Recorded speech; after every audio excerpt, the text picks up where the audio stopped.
बिस्मिल्लाहिर्रहमानिर्रहीम। अस्सलाम वालेकुम नाज़रीन, मैं हूं कंबर ज़ैदी। असद अली तूर मेरे साथ मौजूद हैं। सुप्रीम कोर्ट ऑफ पाकिस्तान से कुछ बड़ी खबरें आपको हम देंगे। आपको पता है कि जैसे जैसे उल्टी गिनती शुरू हो गई है, 24 नवंबर का वक्त करीब आता जा रहा है। सुप्रीम कोर्ट ऑफ पाकिस्तान से भी बानी पीटीआई ने रुजू कर लिया है। क्या दरख्वास्त में कहा गया है?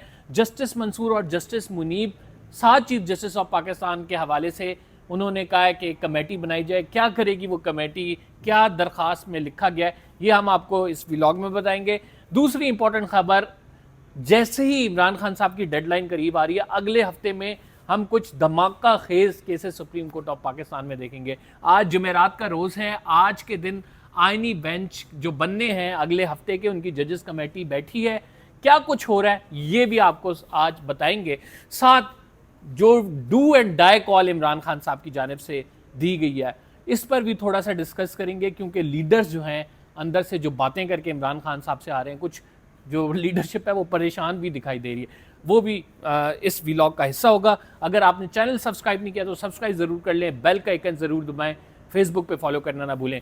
असद अली तूर साहब, बड़ा ज़बरदस्त आइंदा आने वाला हफ्ता होगा। 24 की कॉल इमरान खान साहब की, फिर उस कॉल से पहले हम देख रहे हैं तमाम एहतमाम पूरे किए जा रहे हैं। यानी जो हुज्जत थी कि भाई सुप्रीम कोर्ट ऑफ पाकिस्तान से रुजू कर लें, एक आइनी दरख्वास्त इधर दे दें कि हमने तो हमारे खिलाफ जो जुल्म जबर हो रहा है, जिस तरह से उठाया जा रहा है, जिस तरह से MPOs के तहत गिरफ्तारियाँ थीं, फिर इसके साथ हमने ये देखा कि PTI को जिस तरह से दीवार से लगाया गया, अब इसके लिए एक दरख्वास्त सुप्रीम कोर्ट ऑफ पाकिस्तान में बानी PTI की जानिब से दायर की गई और इसमें कहा है कि पहले 3 जजेस जो सीनियर मोस्ट जजेस हैं, जिसमें जस्टिस मंसूर हैं, जस्टिस मुनीब हैं, फिर justice chief justice Yahya Afridi हैं, इन पर मुश्तमिल जो है कमेटी, वो जुडिशल कमेटी इंक्वायरी करे और उसके बाद फिर 4 से 5 जो रिलीफ है, मेजर रिलीफ के, भाई 144 के तहत इन लोगों को गिरफ्तारियां की जा रही हैं, जलसे नहीं करने दिए जा रहे, इनकी जमात पे क्रैकडाउन किया जा रहा है, इंसानी हकूक़ की खिलाफ वर्जियाँ हो रही हैं, ये तमाम जो है रिवर्स हो। अब ये आइनी दरख्वास्त आई है, आइनी दरख्वास्त आइनी बेंच सुनेगा, जस्टिस अमीनुद्दीन खान। तो क्या आइनी बेंच, अगर ये दरख्वास्त लगती है तो ये नंबर पे लगेगी, तो इस तरह का हुक्म दे सकता है कि जुडिशल कमेटी जो है वो इसकी इंक्वायरी करे, जिसमें पहले 3 जज हों, जो कि रिलीफ इमरान खान साहब की जानिब से मांगा गया। फिर एक और इम्पॉर्टेंट क्वेश्चन इसमें यह है कि इस तमाम मामले में 3 जो जजेस हैं जिनका कहा गया तहरीक इंसाफ की जानिब से, वो बड़ा मेजर एक रोल अदा कर सकते हैं अगर टास्क उनको सौंप दिया जाता है।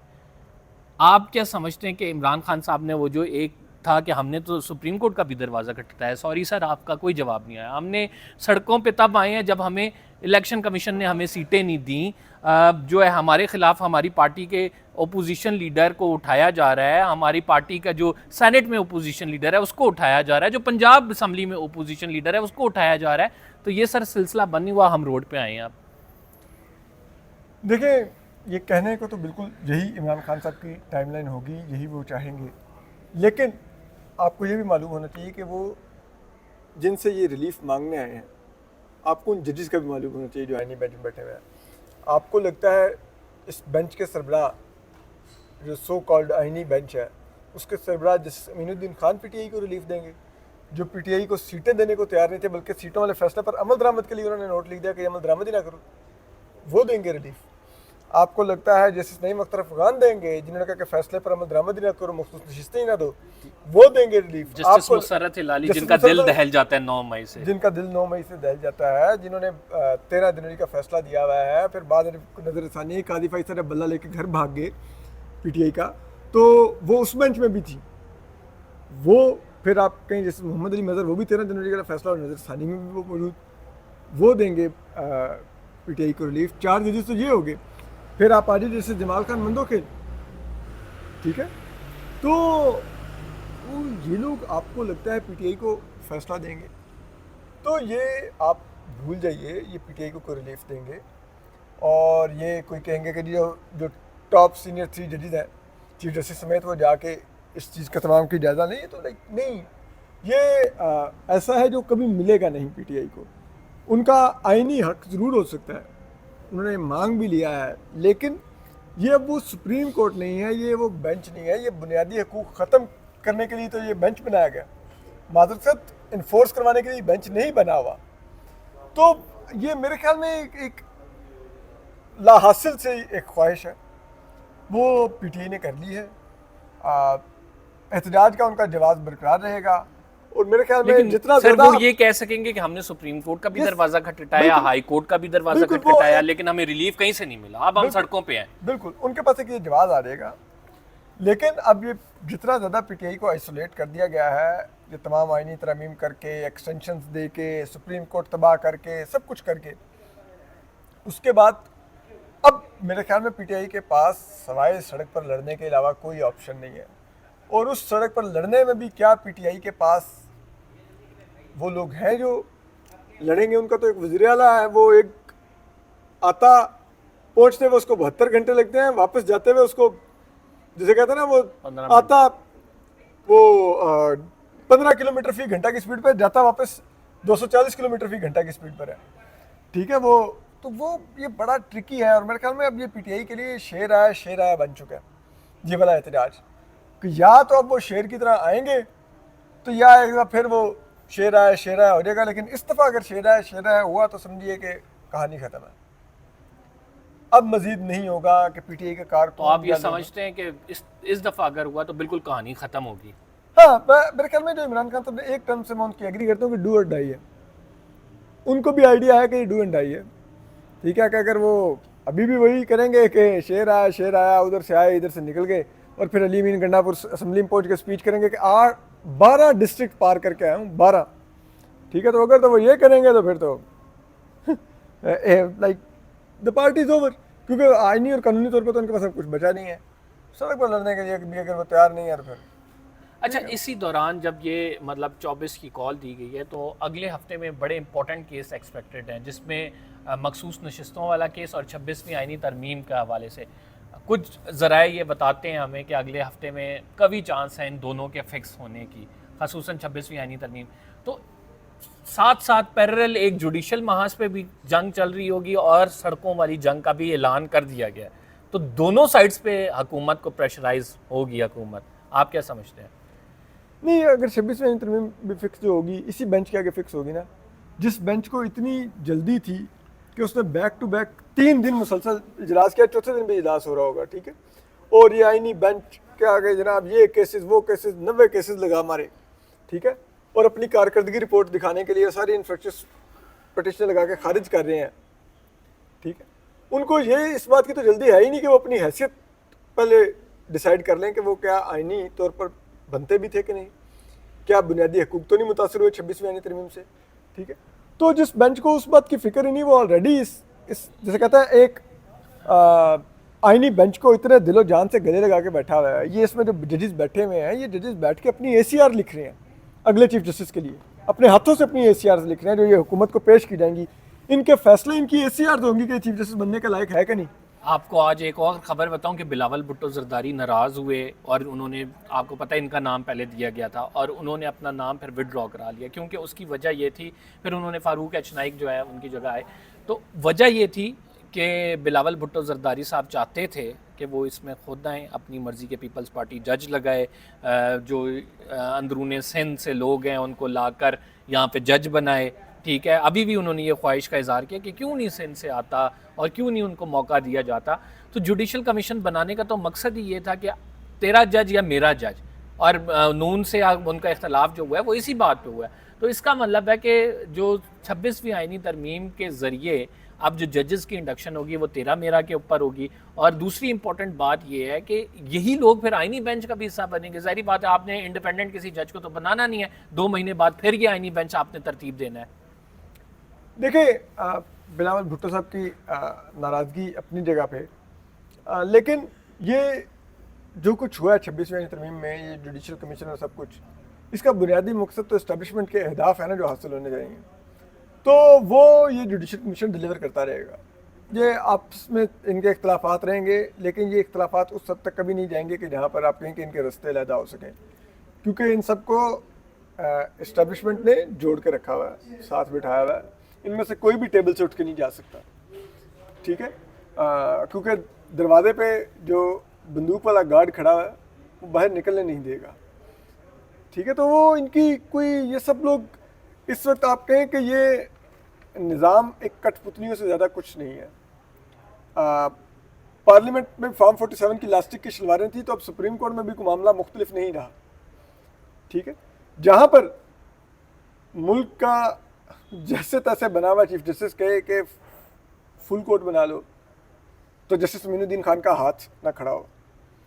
वो कहे 5 मोस्ट सीनियर जजेस का बेंच बना लो, जिसमें जस्टिस मोइनुद्दीन खान खुद भी आते हो, जस्टिस मोइनुद्दीन खान का हाथ खड़ा ना हो। लेकिन जब हुकूमत कहे कि हमें जस्टिस मोइनुद्दीन खान की सरबराही में बन जाए, तो जस्टिस मोइनुद्दीन खान का अपने लिए हाथ खड़ा दे के मैं अपना खुद ही फेवरेट हूँ, मैं ही आईनी बेंच का सरबराह बन सकता हूँ। इंटरेस्ट तो यही है। ठीक है, लाइक आप इस हद तक हुकूमत की तो फिर क्या बचता है ना यार, क्या आपके ना कि एक फ्रीक को मौका मिल गया कि वो अपने जजेस खुद चुने अपने लिए। इसमें एक्सेप्शन ये है कि मखसूस नशिस्तों का केस आपको पता है कि जो है सब लोगों ने सुना है, ठीक है, फुल कोर्ट था। और दूसरी बात ये 26वीं आईनी तरमीम पर भी सबसे बड़ा एतराज़ ये होगा कि आप 7 जजेस नहीं सुनेंगे, क्योंकि आप तो इसके डायरेक्ट बेनिफिशरी हैं। तो कॉन्फ्लिक्ट ऑफ इंटरेस्ट आ रहा है सर, आप फुल कोर्ट बनाए, वो मामला जाएगा फिर जुडिशल कमीशन के पास। फिर जुडिशल कमीशन क्योंकि आईनी बेंच रिक्वेस्ट करेगा, आईनी बेंच के रिक्वेस्ट करने के बाद जुडिशल कमीशन फुल कोर्ट बनाता है। उसमें जजेस की रिप्रेजेंटेशन क्या होगी, इक्वेशन क्या बनेगी, वो भी बड़ा इंपॉर्टेंट है, क्योंकि ये दोनों जो पर्टिकुलर केसेस हैं ये तो फुल कोर्ट वाले केसेस नज़र आ रहे हैं मुझे। आपकी क्या रीडिंग है? देखिए 26वीं आईनी तरमीम पे तो मुझे नहीं लगता फुल कोर्ट बनेगा, ठीक है, किसी सूरत में नहीं बनेगा। और वो तो यहीं पे मामला डिसाइड होगा और इंशाल्लाह हुकूमत के हक़ में डिसाइड होगा। क्योंकि देखें ना, ये जो जजेस अब बैठे हुए हैं ये कौमी मुफाद को बहुत अच्छा समझते हैं और रियासती मुफाद को बहुत अच्छा समझते हैं और हुकूमती मुफाद को बहुत अच्छा समझते हैं। ये जो आपको क्या लगता है कि ये जजेस रैंडमली चुने गए हैं? ये कहीं पर लिस्टें तैयार हुई होंगी और भरपूर वर्किंग के बाद तैयार हुई होंगी कि ये जज हमारे अगेंस्ट फैसला नहीं देगा, हमें तंग नहीं करेगा, हमारे डिजाइन्स को खराब नहीं करेगा। तो जब इतनी तसल्ली करके इंतखाब किया गया ना, हैंड पिक्ड जजेस हो, तो फिर छोड़ देना आप कहें कि वो कोई और फैसला देंगे। और मखसूस नशिस्तों वाला तो जरूरी है ना, उसमें मखसूस नशिस्तों में हो सकता है क्योंकि उसकी वजह है कि वो 8 जजेस का फैसला है, ठीक है, तो वो तो 7 जजेस बैठ के नहीं उसको कर सकते, ओवरटर्न कर सकते, तो वो है। लेकिन मुझे तो कभी कभी लगता है इस मुल्क में जितने मुआवजे हो रहे हैं ना आजकल, तो एक मुआवजा ये भी हो सकता है कि वो क्या 7 जजेस हम बदल सकते हैं उस फैसले को, ले आओ जी, तो कर देते हैं। हाँ, हम ही कर देते हैं। मैं कौन जी, मैं हूँ ना जी, अपना फेवरेट हूँ ना, मैं कर सकता हूँ। तो अच्छा असद साहब, एक और इम्पोर्टेंट मामला कि आज जो है बार की तरफ से एक प्रेस रिलीज़ आई और उस प्रेस रिलीज़ में बाकायदा कहा गया कि जो हामिद खान ग्रुप के सेक्रेटरी सेलेक्ट हुए हैं, उन्होंने कल एक स्टेटमेंट जारी की जिन्होंने 26वीं आईनी तरमीम के ख़िलाफ़ का। आज उसका रिवर्सल आया, वो कहते हैं कि ये स्टेटमेंट तो एग्जीक्यूटिव कमेटी से अप्रूवल के बगैर जारी की गई है।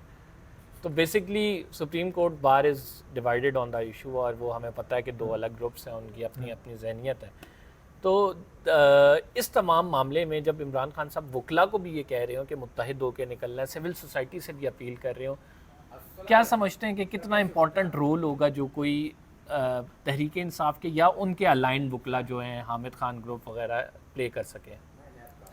मेरे ख्याल में डिपेंड करेगा पीटीआई कितना क्राउड अपना निकालती है। अगर वो एक बहुत अच्छा शो करने में कामयाब हो गए तो फिर वकला भी ज्वाइन कर लेंगे, सिविल सोसाइटी भी कर लेंगे, क्योंकि उम्मीद पैदा हो जाएगी कि हाँ भाई इतनी स्ट्रेंथ है कि लड़ा जा सकता है। और अगर पीटीआई ही ना खास ठुस कर गई तो फिर वो दूसरे कहेंगे कि यार हम इसमें बेइज्जत होने के लिए क्यों जाए। ठीक है, तो ये ऑल डिपेंड्स ऑन पीटीआई क्या निकालेगी। और इमरान खान साहब ने तो हदायत की है कि तमाम जो लॉ मेकर्स हैं, तमाम वो जो जिन्होंने टिकट लेना है, वो जो है अपने हल्के से बंदे निकालें। हमने देखा केपी नो निकलता है, लेकिन पंजाब से बंदे आने में प्रॉब्लम होती है, पंजाब उस तरह से रिस्पॉन्ड नहीं करता है। तो अब की बार पंजाब के निकलने का आपका क्या ख्याल है, चांसेस हैं? मुझे अब भी बहुत मुश्किल लगता है, क्योंकि उसकी वजह यह है कि देखिए पंजाब की एक तो जो पंजाब के सदर हैं हमाद अजहर, वो हैं ही अंडरग्राउंड। बाकी पंजाब के जो एमएनएज हैं वो सारे जेल में हैं, या जेल में होते हैं या वो आगे पीछे होते हैं, या आप कह लें कि उनको भी जब आईनी तरमीम का मामला आया था तो उन्होंने केपी में पनाह ली हुई थी।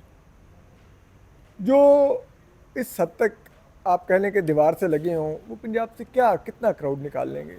मुझे तो लगता है वो निकाल ही नहीं पाएंगे। निकाल भी लिया तो क्या इक्का दुक्का जगह पे झड़पें होंगी, कुछ वो विजुअल्स आ जाएंगे एक दिन के लिए और उसके बाद तो व्हाट नेक्स्ट इफ दिस जो protest fails, what next? I think फिर उसके बाद आप कह लें कि कम से कम 2028 तक आप पीटीआई से कुछ करने की उम्मीद ना रखें, वो उनके बस का खेल नहीं और होगा अगर फिर। ये और हो फिर उसके गया बाद तो फिर जो भी अगर डील भी कोई होगी हाँ। तो वो उसमें पलड़ा इस्टेब्लिशमेंट का भारी होगा। और अगर ये कामयाब हो गया तो आप हुकूमत को ज़्यादा देख रहे हैं? हुकूमत को शायद मैं जाता फौरी तौर पे तो ना देखूं, लेकिन ये हो सकता है कि फिर अगर किसी बातचीत और डील की तरफ मामला चलेगा तो उसमें ये होगा कि पीटीआई रिलेटिवली एक बेहतर निगोशिएशन की पोजीशन में होगी, और उस सूरत में आप ये कह सकते हैं कि शायद इमरान खान साहब के आने के इम्कानात बढ़ जाएं बाहर, और शायद आप कह लें कि इस हुकूमत की फिर जो मुद्दत है वो कम हो जाए, वो 2028 तक फिर ना जा सके, हो सकता है अगला साल फिर डिसाइसिव हो जाए। Thank you very much. Asad Ali Toor हमारे साथ मौजूद थे। नाज़रीन, आपने प्रोग्राम देखा, अगर आपने चैनल को सब्सक्राइब नहीं किया तो सब्सक्राइब ज़रूर कर लें। कोशिश थी जो इन्फॉर्मेशन हमारे पास है आप तक पहुँचाई जाए। अल्लाह ने के बाद।